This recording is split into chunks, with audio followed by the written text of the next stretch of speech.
Welcome back డోపమిన్స్. ఆ పాప యొక్క ఫాదర్ నేనే. ఓయమ్మా చాలా చిన్న సెకండ్ ఎవరా నీలో. ఆ సర్లే ఏదో ఇంట్రడక్షన్ మారింది కానీ మా వాడైతే ఫుల్ ఎంజాయ్ చేస్తున్నాడు. ఎంజాయ్ చేయండి. ఇది మన మారేట్పల్లి. ఎట్లుంది, బాగుందా? అంత మందే ఈడ ఫుల్ ఎంజాయ్. వీడు అప్పుడప్పుడు టీవీలో కనిపించేసరికి హీరో అనుకుంటున్నాడు. ఆ సర్లేండి, కోపడకండి. పూజ అయితే స్టార్ట్ చేసింది మా మమ్మీ. మామూలు కూడా ఫుల్ సీరియస్లో చూస్తున్నాడు. కానీ మా రాముగాడే నాకెప్పుడు పెడిగిరి పెడతారా అని ఆలోచిస్తున్నాడు పాపం.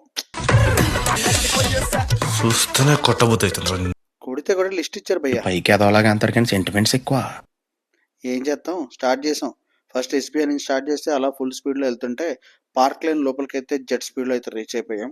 ఎందుకు అంటే నా వాచ్కి లింక్ తీయించుకోవాల్సి వచ్చింది అండ్ మా ఆవిడ వాచ్ కూడా రిపేర్ చేయించాల్సి వచ్చింది. ఫుల్ ఖుష్, వైఫ్ హ్యాపీ, నేను హ్యాపీ. ఆ పని అయితే చేసేసుకుని వెంటనే అయితే నెక్స్ట్ ప్లేస్కి అయితే వెళ్ళిపోయాం. మా ఆవిడకి పౌడర్ పఫ్. ఆ తర్వాత బ్రేక్ టైం. చూసారా బాధ్యత గల హస్బెండ్ యొక్క ఫోటో బాగుందా? చూడండి, ఎంజాయ్ చేయండి.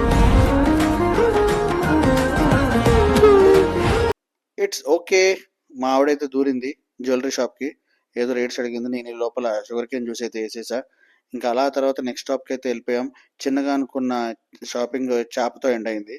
ఇంకా అలా ఎక్కడైతే అండి, ఇంకా పెద్ద లిస్ట్ ఉంటుంది కదా. మా ఆవిడ ఈ లోపల పడుకుని పోయాడు. అట్లనే ఇంకా కొనుక్కోవాల్సినవి చాలా ఉన్నాయి ఇంట్లోవి.